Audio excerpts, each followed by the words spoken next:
It was a spring day, and my good friend's daughter at 17 years old was hanging out with a bunch of other 17 and 18-year-old high school students when a 22-year-old good-looking individual befriended them. What they didn't know at the time was that he was a human trafficker. He set out to get all the students in his car, take them all home one by one, but didn't take my friend's daughter home.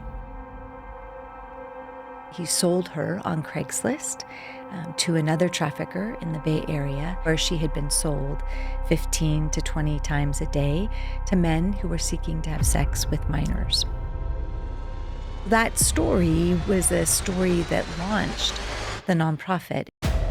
Human trafficking happens in every community across the United States. It is not only commercial sexual exploitation, but it's also forced labor, also organ trafficking. Not someone who comes and just grabs your child in some dark alley. So not someone, a stranger, but someone usually that...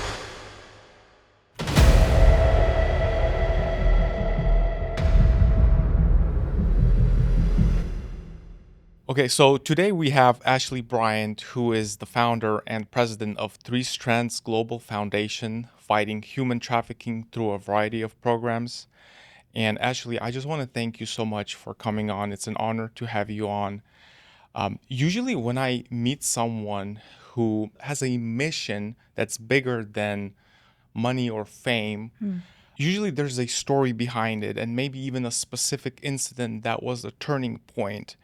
What gave you the passion to fight human trafficking? Thanks for having me, Paul, first of all. And that's a great question, because the passion and that impetus to end human trafficking came from a story. And so your question is really an important one. You know, I look back over the last 15 years that we've been running this agency to 2008. And that's really the story that began the nonprofit. It was a spring day, and my good friend's daughter at 17 years old was hanging out with a bunch of other 17 and 18-year-old high school students in a parking lot in El Dorado Hills. They were socializing and enjoying spring break when a 22-year-old good-looking individual befriended them. And really, he was talking to lots of different students, getting to know all of them. What they didn't know at the time was that he was a human trafficker, and he was really trying to figure out who was most vulnerable in the crowd. And we talk about that at Three Strands often, that traffickers are preying upon vulnerabilities. And so this individual was doing just that. And when he identified my friend's daughter as the person who was most vulnerable, then he set out to get all the students in his car, take them all home one by one, but didn't take my friend's daughter home. So unfortunately, he sold her on Craigslist to another trafficker in the Bay Area. And then she was recovered by law enforcement days later, but not before she had been sold 15 to 20 times a day to men who were seeking to have sex with minors. Yeah. And so that story really... just as hard as that was for her family and for a community that had been looking for her, it was a story that launched the nonprofit. And there were four of us, my friend and myself and two others, Stephanie Luce and Amy Johnson, that sat around my kitchen table in the very beginning and really thought to ourselves, how can we end this? What does that look like? And how could we prevent what happened in the first place? So when people think about human trafficking, most people think sex trafficking, but obviously human trafficking is a little more than just sex trafficking. What would you say maybe some of the most common misconceptions about human trafficking in America? Yeah, it's a great question. We talk about the myths and Yes, the myths, misconceptions yeah. all the time. And, you know, I think one of them is we've got movies and TV shows that truly perpetuate the myth, Taken and a big white scary van. And this is, or stranger danger. Human trafficking is not that. It's not someone who comes and just grabs your child or an individual off the street in some dark alley. Human trafficking happens in every community across the United States. It is not only commercial sexual exploitation, which is sex trafficking, as you talked about, but it's also forced labor, labor trafficking, Mm-hmm. and also organ trafficking, right? So when we think about human trafficking, we think about this umbrella term, and there is commercial sex and forced labor. They're the two kinds. And then three things must happen in order to be a crime of human trafficking. So there must be force, fraud, or coercion for an adult. A prosecutor doesn't have to actually have those three things for a minor, but that helps us as population, communities, and citizens to think about, is this a crime of human trafficking? Was there force? Was there fraud? Was there coercion? And coercion is the hardest one to be able to identify, but it is the one that's used across the United States the Mm-hmm. most. So think about someone who wants to take advantage of someone and they coerce them to do something. And now that person is not only been identified, but locked to them and maybe have their mind caged by that person. They're away from their family, they're isolated. That could be a family member who traffics them. It could be a close friend that traffics them. It could be a coach. It could be an individual they met online, someone they've been befriended. So not someone, a stranger, but someone usually that you know is really what we say to look for when it's a crime of human trafficking. Which makes it even more difficult. Right. Going back to that story that you told, the 22-year-old Mm. guy, was this someone who was a citizen of this country, or is this someone who came in and kind of just went into the circle and became close to these kids? Citizen of this country. And we talk about that most victims of human trafficking, survivors, are Americans. So, yes, does human trafficking happen from a border perspective? But the majority of our survivors are American-born Americans that are, here in the United States and live on a daily basis, doing their jobs or working in, being in school, or it could be anyone. We talk about everyone has the propensity or the opportunity to be, unfortunately, a victim. It really depends on the vulnerability component. But what I was mainly asking is that the human trafficker, Mm-hmm, right? Like mm-hmm. that guy, was he someone who was a citizen and grew up in this country and Yeah. somehow became involved? Mm-hmm. Yes. Wow. So when you think about a buyer the one who buys commercial sexual exploitation, or a trafficker who could be whether it's the one who sells for sex or the one who is forcing labor upon Mm-hmm. someone, really it's about power and greed. Really, it's a business for them. The Mm-hmm. trafficker, I had the opportunity to go to San Quentin prison and visit for 2 years and spend time with 65 different men who had been convicted of murder, but had all been involved in some way, shape, or form with human trafficking, and ask them those tactics and ask them, why is that this was the path that they Mm-hmm. were on?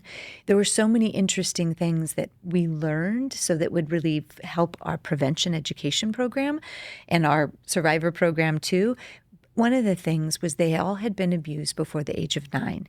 So we have to remember that root causes and vulnerabilities happen to not only those who have survived human trafficking, but oftentimes the perpetrators, whether that's trafficker or even buyer, have experienced something as well that gets them into that space where they're willing to exploit or willing to traffic someone, which, for you and I, that's incomprehensible. Mm-hmm. In this case, it's running a business for a trafficker. That's how they see it, plain and simple. So, and this problem is somewhere that exists all over this country, right? But Yes. are there any specific social or economic conditions that create most vulnerability for the victims? Yes, absolutely. We talk about financial instability. When we have a drop-in center downtown in Sacramento, as well as a survivor employment and education program, and the vulnerabilities or root causes that often will make someone more vulnerable to trafficking could be previous abuse, living in a home where there's been violence, domestic violence, or violence of any kind. There could be a sexual assault, or there could be actual rape. There could be food insecurity, could also be another one, and then financial insecurity, homelessness. All of those things can be vulnerabilities that a trafficker preys upon because they can meet that need. That was one of the things that I learned in some of my interviews is they were really trying to meet the need of someone who didn't have some opportunity. And by meeting that need, they could exploit that need, and then they could use that to traffic that individual. When we look at the government, right, there's the federal government, the state government, and then local county government. Do you know how each of these is fighting human trafficking, and what are they doing to stop this? From a federal and state and local perspective, it's really interesting. So years ago, the Palermo Protocol was put into place by the UN, which was really putting forward that human trafficking shouldn't happen globally, right? And then the US came about with our 4Ps, which aligned with the UN, which was how do we prosecute this? How do we protect? What are the partnerships that we put together? And what's prevention? So when we look at ending human trafficking across the United States, federally, those are the focus. And really from a state perspective, those 4Ps are also the focus. When we talk about system change and how do we truly end it, in the partnerships part of the 4Ps comes policy as well. How do we change at the state level things that might help our survivors be empowered and thrive? And how do we change at the state level crimes against individuals and the actual sentences that need to happen in order to hold survivors in a place of safety, right? How does a perpetrator, what's the sentence for a perpetrator who commits human trafficking? So policy is a big piece of that. And when someone asks me about state and federal, I often go there because I really feel strongly that system change happens when our policies are strong at the state level and also at the federal level. Three Strands has been working for years in Washington, D.C. on different legislation to make sure survivors are safe and they're thriving, as well as prevention education. Same in California, in the state of California. The prosecution component is about law enforcement. How do we make sure that our law enforcement have everything that they need in order to not only end the crime, but also make sure that survivors get the resources that they need? One of my really most favorite district attorneys in San Diego says, we can't prosecute our way out of this crime. So that's an important component of those 4Ps. It's not just one, it's multiple, right? We've got to be able to prosecute. We've got to be able to do policy and partnerships. Prevention, as we know at Three Strands, is paramount. How do we stop the crime before it starts? And then protection is around housing and financial stability. How do we make sure that survivors have jobs at the state level as well as the federal level? Years ago, during the Trump administration, he had actually established an executive role at the White House. That role doesn't exist any longer. It didn't in the Biden administration, and it doesn't in his administration this go around. But there has always been bipartisan support from the federal government and even locally, too, in the state of California and other states around we should really, all of us, not want human trafficking to happen in our communities. And so no matter where and what side of the aisle you're on, most individuals in our legislative process are sitting in that space to say it's wrong and that they'll stand up and do something about it. But this is a huge, like you said, it's a business, right? It's a how many $1 billion? Yeah, $236 billion industry, which is more than the MLB, NBA, NFL, and the WNBA all put together. That's crazy. So there must be some pushback. Is there any pushback that you've noticed from either some individuals in the government or some groups? I mean, for the most part, it's a bipartisan issue. When we talk in Washington or even here locally about, how do we make sure that we protect survivors and have prevention, most people are on board. However, I will say that one of the things we have seen across the United States as of late surface is an idea of full decriminalization. So let me explain what that is. So full decriminalization means decriminalizing everything, including the traffickers. So no longer would it be, it's basically making prostitution legal. Right. So we want partial decriminalization. We want at Three Strands Global Foundation for our survivors to not be criminalized ever. That should never happen. But we want our perpetrators to be criminalized because we believe that needs to happen. So we have heard this conversation around full decriminalization, which we don't agree with. And so we need to, as a nation and as a state, focus on making sure that we have the right and truthful conversations around partial and full decrim. Yeah, I mean, I heard about that too, and it always makes me wonder, like, who would want that? Like, who would want these people who commit these crimes to get a slap on the wrist and then be set free? Like, it just doesn't make any sense. Yeah, so I'll tell you, because I think that we pride ourselves at Three Strands is having open conversations with whoever comes and has a different opinion. We want to hear it because we want to be able to understand better where we stand compared to that. And so I'll share with you, there have been people who have said the reason we want full decrim is that we would rather have programs of rehabilitation than penalties. That's their why. And so to that, I often say, that's great. We love programs too. However, we also believe there needs to be a consequence for someone who has committed such a heinous crime against another individual. And so that's the difference. Yeah, yeah. Have you heard about the Sacramento task force that was launched earlier this year? Can you talk a little bit about that? Yes, absolutely. So human trafficking, the task force in Sacramento, they received a grant, which means that all of law enforcement was pulled together to be able to work together. They have already in Sacramento been working together in amazing ways for years. As we've done this work for 15 years, we feel so fortunate that our law enforcement has really been such an asset in Sacramento. But now there's funding to be able to pull everything together, including NGOs, and say, how do we address this here in the greater Sacramento area? How does everyone work together in the 5 counties that are around Sacramento? And how can we as nonprofits work together as well? And so this task force is being built up. The beautiful thing is that there are other task forces, San Diego, for example, that have been very successful in their county. And so they're giving great support to the Sacramento Human Trafficking Task Force. So I'm eager and encouraged in so many ways. And Three Strands gets to be a part of that, which all the NGOs who are wanting to end human trafficking are invited around the table to have that conversation, which is incredibly powerful for our community. Yes, very powerful and necessary. So much attention goes to rescuing victims, but Three Strands also focuses on prevention, like you mentioned. Why do you think that prevention has not received the same level of attention, and how can that change? Yeah, I love that question. In this country, prevention, for whatever reason, I don't know why, Paul, we would rather react than prevent.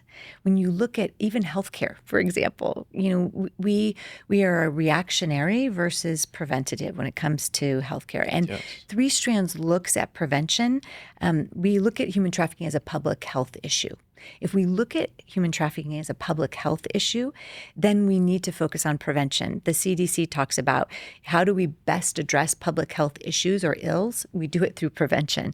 So Three Strands 15 years ago, we said, that story that launched this nonprofit, the idea was, how do we stop the crime before it starts? And the only way to do that is through prevention and prevention education. So we began with this focus of, let's reach the youngest that we can, so 5 years old, all the way to 100 years old, and we will arm and make sure that they understand protective factors. They understand what it means to listen to their inner voice. We will have a conversation around what are the characteristics of a trusted adult. True prevention, knowledge gain, behavior change. If we can make it so that our youth and individuals in general have almost a hula hoop of prevention around them, then they're the ones who are saying, this is a boundary, and it's a safe boundary, and it's my prevention boundary and my protection boundary, and therefore trafficker, buyer, they won't be able to get into that boundary because we've set that.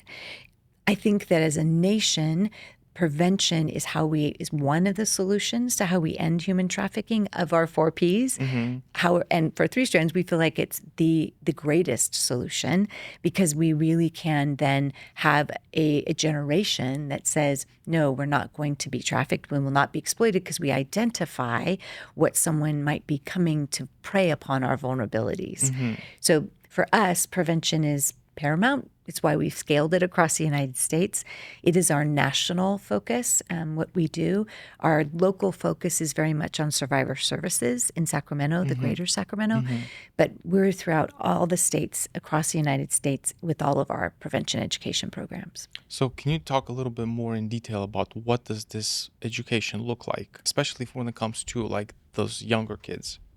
So our prevention education, we have 9 different programs, and I'll focus in on a couple specifically, and then I encourage people to go to our website at threestrandsglobalfoundation.org, because we have all of them there. But for today, I'll talk about our flagship program, which is Protect. And Protect was actually originally began with a coalition of 3 nonprofits. Three Strands now has the management lead and operational lead.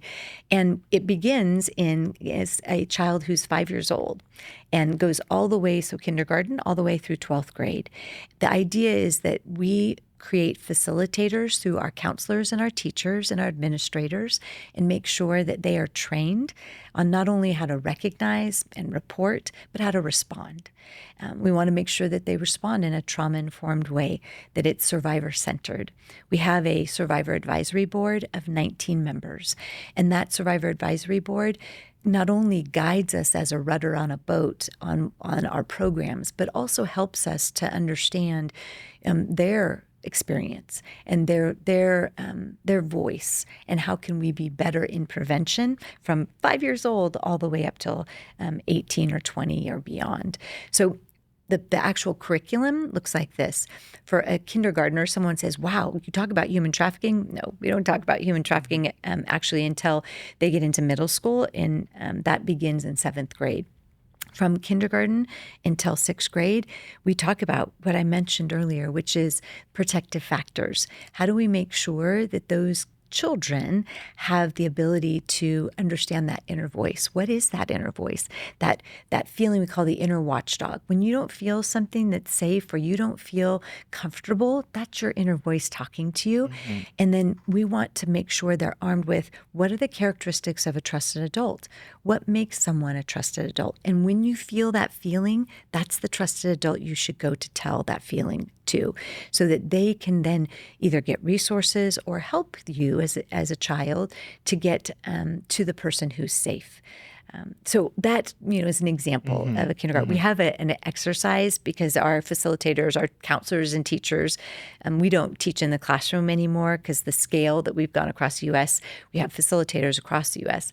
But one of the kindergarten examples, children come into the classroom and teachers will greet them, and they want to make sure that children feel comfortable with a greeting. So there's about 5 or 6 different greetings: a fist bump, or an elbow bump, or a hug, or a high five, or a wave, and even nothing at all. Right? The child comes in to greet and makes that choice, but really helping those children understand that that is the beginning of understanding a protection and a boundary that they're setting for that day. One day they might want to high five a teacher. Another day they might not feel like they want to do anything and just say, a wave or nothing at all. Or one day they might need a hug. And they understand, oh, okay, my agency that I actually have, I have the ability to protect myself and also be able to communicate to this individual and adult in a way that makes me feel safe. So even at 5, we can start to do those things. We also have a program called CARE. And CARE is for parents and caregivers. So along the Protect program, we offer in schools and communities where the parents can understand exactly what's happening in the classroom, so that they can then take that one step further with their children to enforce that in a good way, the trauma-informed and the listening and the empathy, so that they say, okay, who is that trusted adult for you? And more than likely, it's the parent. But we also know in certain cases that familial trafficking happens. strands. We've talked about that. And so in those cases, we want to make sure that children understand there are others that have characteristics that are trusted. And it may, if it isn't a family member, then is it a teacher, or is it a pastor? Is it a coach? Is it someone in the community that they trust? So protect and care often go together in across the U.S. Another program is called AWARE, and AWARE is for 15-year-olds and up, and that is really them creating a safety plan. How do we make sure that those who are online with friends and others, that they understand who is in their circle and do they actually know those people? And we create a safety plan with them. And all of these programs are on our website. People can go and they can choose these courses to go through.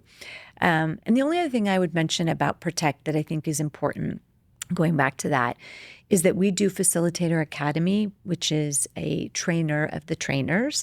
We do that every other month, and then we do it in person at our drop-in center in Sacramento twice a year. So actually tomorrow there will be anywhere from 20 to 30 new facilitators across the nation who come to meet with our staff and be empowered to teach the Protect training as well as the curriculum. And really, they are in the training, how do I respond, how do I report, and how do I make sure that this child is safe too. Yeah. So Ashlie, when you look at from the time that we begin, the internet started and social media, do you think that makes it even more difficult? Has there been some maybe stats that we can see that, once almost every family got access to internet and the young kids have their, phones and then social media accounts, that the human trafficking issue kind of blew up because of that? Yeah, we opened Pandora's box with the internet. And there are no guardrails, unfortunately, and we can't close the box. So that's why for us, prevention is so paramount. Your question is incredibly important because NCMEC, which is the National Center for Missing and Exploited Children, usually has a report every year that they've come out with on online exploitation, the number of reports that they've had. They've had exponential growth, hundreds of % of growth over the years since the internet has allowed children to have ultimate access, right? This year, in 2025, for the first time, they came out with a 6-month report. And the reason they did that was that they were seeing that online exploitation has more than doubled. Sadistic online exploitation, generative AI has almost been tenfold what it was last year for the entirety of last year. So as they measure this, it is a crisis for our children. And so at Three Strands, we're looking at that and saying even more why it's important for us to find funding for prevention education so that we can get into as many schools as possible and have as many facilitators across the nation so that our children have the very best pathway to be able to protect themselves. Wow. Yeah. And speaking of funding, what are some of the ways that you guys receive funding? Because I know that doing something like this obviously requires money. Yes, it does. And we have a staff of almost, just under 50 staff members across the nation, which is humbling in so many ways. But we do. Funding is an important piece of everything we do. We have individual donors, we have monthly donors, we have a gala in June, which I would invite anyone who listens to be able to check our website because that will be fun to be able to attend. We have our Break Free Run that we've had for 15 years. That's always in October. We have different golf tournaments that we are the beneficiary of. Tricor, which is an amazing organization and company, has their golf tournament every year that supports Three Strands. So a variety of different fundraising events as well as individual donors and monthly donors. We really, and then grants and foundations too. Can't forget those. And we've had state grants and federal grants as well.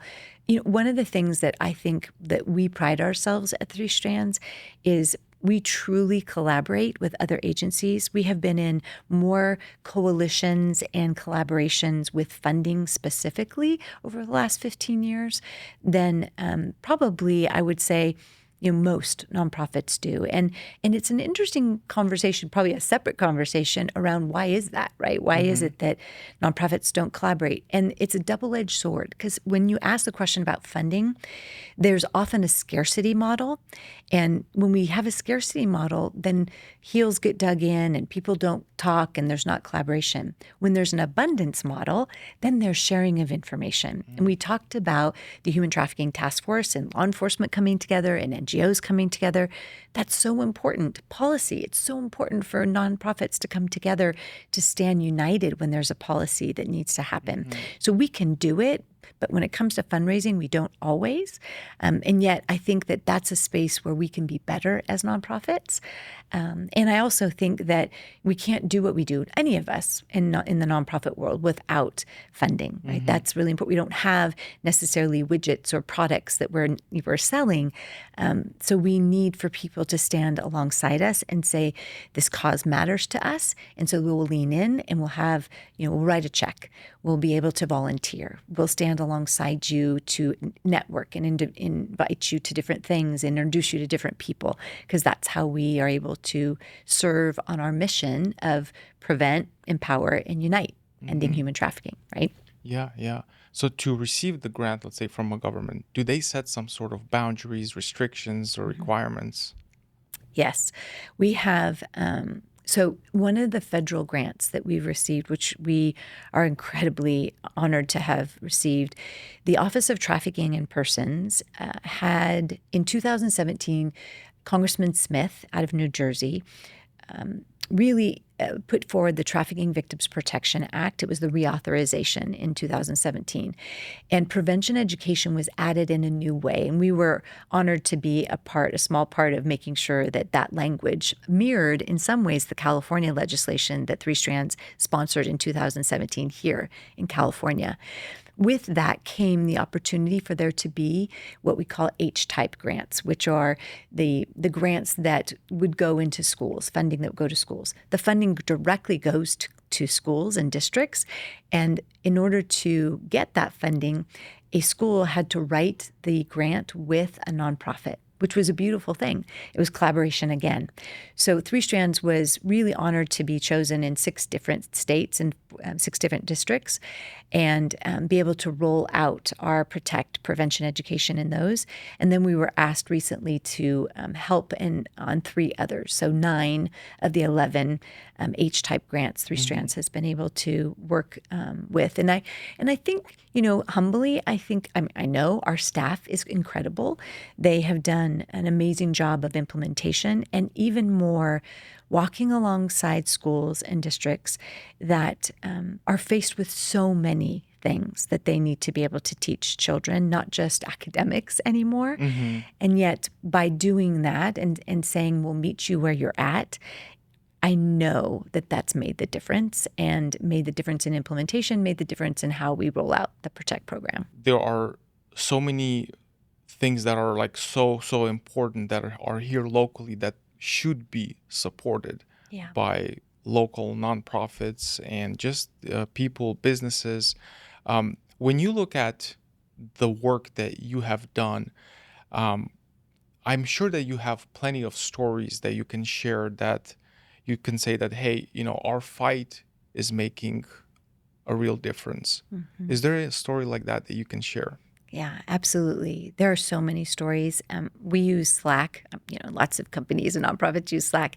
What I love is that our staff has created a channel called Client Victories for our survivor programs. I'd love to share some of our survivor programs too. And then also we have prevention celebrations, right? So a channel that's that. I'll share one of prevention education, and then I'll also share one of survivor services. So on prevention education, and what I do for you and your listeners to know, I often will put together a couple different stories, only because not identifying one individual and a location for sure is not, we don't want to have happen. We want everyone to always be safe. But in this case, a 14-year-old boy was getting our curriculum, and in that classroom, the teacher was very aware of his vulnerabilities. And during the curriculum, he seemed a little bit off, is what she had said. And so she just kind of, afterwards said, just want to make sure that, I'm here, and that those trusted adult characteristics, she and he had a trusted relationship, which she felt really positive about. When he left the classroom, he left and went to the his PE classroom. And there went to the PE coach, who he also had a good relationship with, and shared that he had been online with someone who he thought was a young 15-year-old girl. But now that he understood what this curriculum had taught him, he wasn't sure. And so he went back with the PE coach to the teacher, and the three of them had a conversation. And then they went to the administration, and sure enough, it was a 50-year-old man. It was not a young girl. So that is a great example of a facilitator, a teacher who did exactly what they needed to do to educate, and the trusted component existed. That child felt safe enough to be able to come forward, and in that made it so that there was absolutely resources for that child in every single way, which was was so important, right? Yes, yes. The other one I'll share one more about prevention education is recently one of our facilitators was teaching a group of 421 students and in sixth grade. And there were 5 disclosures from those 421 students. So when that happens, we know, okay, that this is something that's, again, prevention is so important, because that's what we need to be able to do in order to be able to identify those disclosures and get the resources to those children so that they are not exploited, they are not trafficked. Wow. Yeah, those are great stories. Well, thank you so much for sharing. Yeah.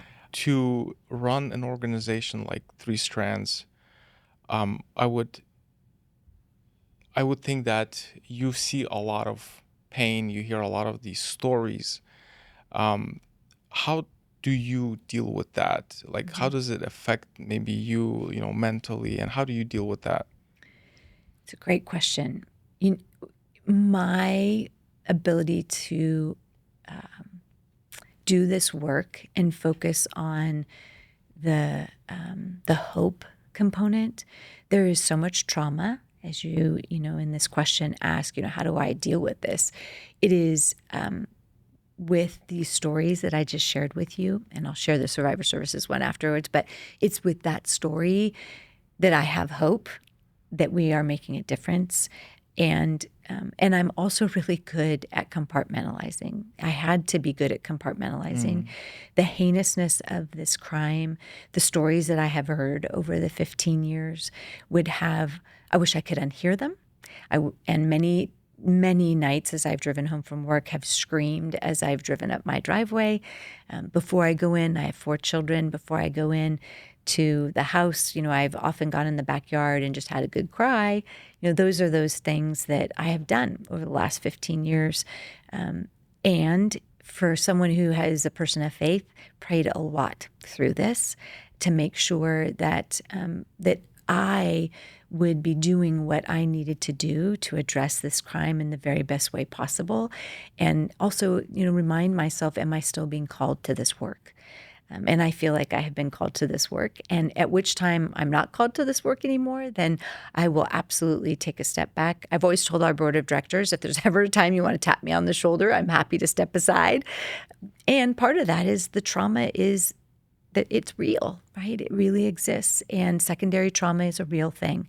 And so I've had, talk therapy through the years that I've been able to have someone to be able to talk to, as well as understanding with other colleagues in the space, what it means to run an organization and at the same time compartmentalize for a while and then address the things that I've seen and heard in a way that's healthy so that I can continue to run the organization, because that's really important.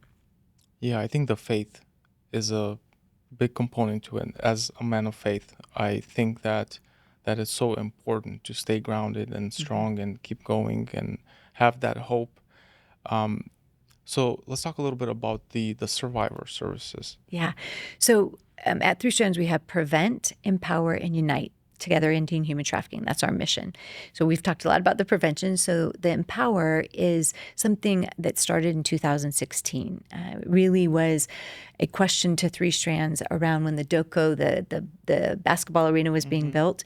Is there a way to provide pathways to employment or education for survivors so that they can thrive? And we have been incredibly honored to have a program called Employ Plus Empower since 2016, where we've served over 1,000 individuals on their pathway to employment and their pathway to education. And then we opened our drop-in center, which is on 8th Street, 1211 8th Street. It's open every single day for those who need resources. And that has been a wonderful place where our staff now can be, as well as our clients, our survivors who come in, can have access to a wellness room and to a mental health office and to consult rooms with their case manager, to laundry facilities and a kitchen, a clothing boutique and childcare, a shower. All of those things, a food pantry, are all there at what we call the table, which is our drop-in center. And people can come and get those resources at any point that they need them. They'll meet with our staff, our case managers. They'll walk them alongside those resources and then internally do a baton handoff to the Employ Plus Empower program, because we know, as we talked about in the very beginning of this conversation, that one of the most vulnerable things is financial instability. And so if someone is coming into the table and needs financial stability, then we want to make sure that the Employ Plus Empower program is a program that they can get into. And one of the stories I love, our research team is amazing, and they built a model to assess the Employ Plus Empower program. And when a client comes in, where are they from crisis to thriving? And how do we get at Three Strands them along that empowerment matrix? How do we get from crisis to vulnerability to stable, and then building capacity to thriving? And that journey is our job. And it is about that empowerment journey that this whole Survivor Services program exists, and our focus. So our staff, they are amazing in every way. And we have drop-ins all day long. And we also have people who are coming, who are in our Employ Plus Empower program, to be able to have services at the table. So it's a crossover.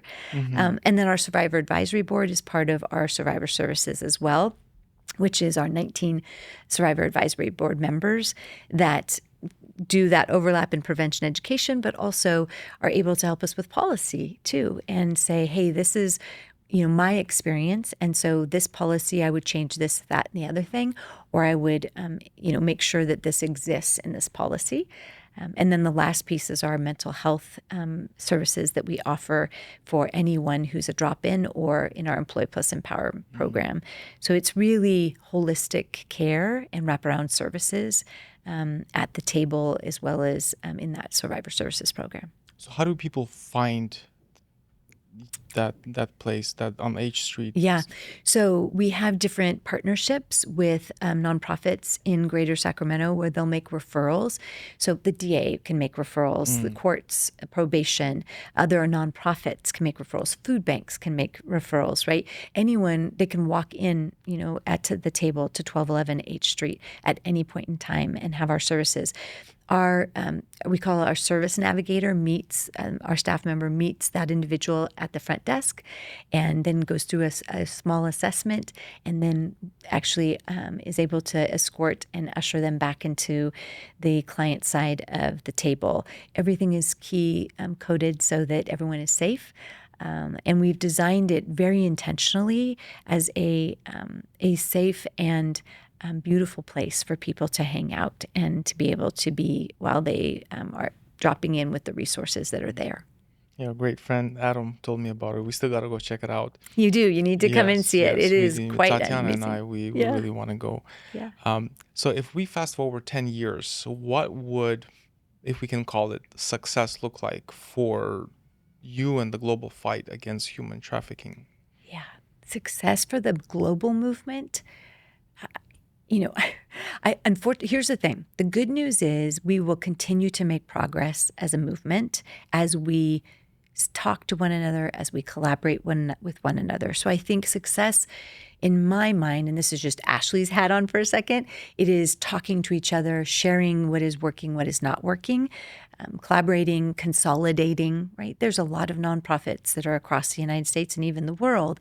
And I think consolidation could actually help us to be more focused as a global movement. I think we need to really hone in on our 4Ps and what are we doing in those 4 areas. And I actually think, too, from a global perspective, it would be great to have another role at the White House or another role at the UN that really focused on, an individual or a group of individuals that led this global movement and were ones to go to as a neutral party. I think that would be success, and that's sort of Ashley's mind. I think success globally for Three Strands is, again, it is that communication among nonprofits, finding out what others do well and leveraging that together so that we can be better together. And then I think as we look at here locally in California, and even, we just finished our strat up process, our strategic plan and operations plan. And we put out 5 years, where do we want to be? And 10 years, where do we want to be? In 10 years, Three Strands Global Foundation wants to make sure that we reach 10 million individuals. That truly is a big thing. We have reached 1 million, and we want to 10x that. And so how do we do that? And that's through our prevention education, our survivor services programming, and the policy that we do. And we believe that we are poised and positioned to do that. And we're excited about the future in making that happen. Wow, that's exciting. There have been some films done about human trafficking. Do you know the 2023 film, The Sound of Freedom? What do you think about that film? Yeah, so it's an interesting question. One of the things that you and I talked about in the very beginning of this is myths and misconceptions. And so I like to have a couple different thoughts around this movie. One, did the movie raise awareness or bring the conversation back into community? Yes, it did. Did it sensationalize the crime of human trafficking and only really show one sort of example? Yes. So did that make it so survivors couldn't identify themselves in human trafficking or survivors of human trafficking because of that? Yes. So Three Strands stood very much in the space alongside survivors who said, gosh, this wasn't super helpful in this place for us. And at the same time, we understand, because Rotary is a great example, that Rotarians and Rotary has used that movie from an awareness perspective in different parts of the world, and that has spurred the conversation around human trafficking and what's happening, right?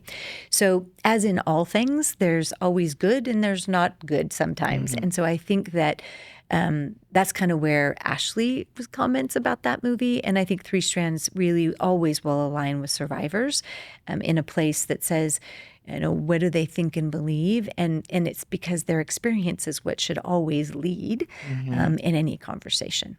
Okay. You mentioned that what you're doing is sort of like your calling, your purpose. For those people who are very passionate about human trafficking issue, what would your advice be to help them figure out whether this is their calling as well? People have come often to say, hey, I'm really passionate about human trafficking. What can I do? Is this my purpose? Is this my calling? And I often say, if they're a person of faith, pray about it. Right? That's the first thing. And second, I'll say, think about where you're being called. Look first to see if it already exists. So if there's already a nonprofit that's doing what you're feeling you're called to, then go meet with that nonprofit. Figure out what they do, how they do it, and could you be helpful to them? We have 16,000 nonprofits in Sacramento, a lot of nonprofits. And so I talked about consolidation and how I feel like the movement could really have some consolidation. I feel like nonprofits in general could do that because someone has a great idea. They feel like they're called, they're passionate about something, and I'm going to start a nonprofit.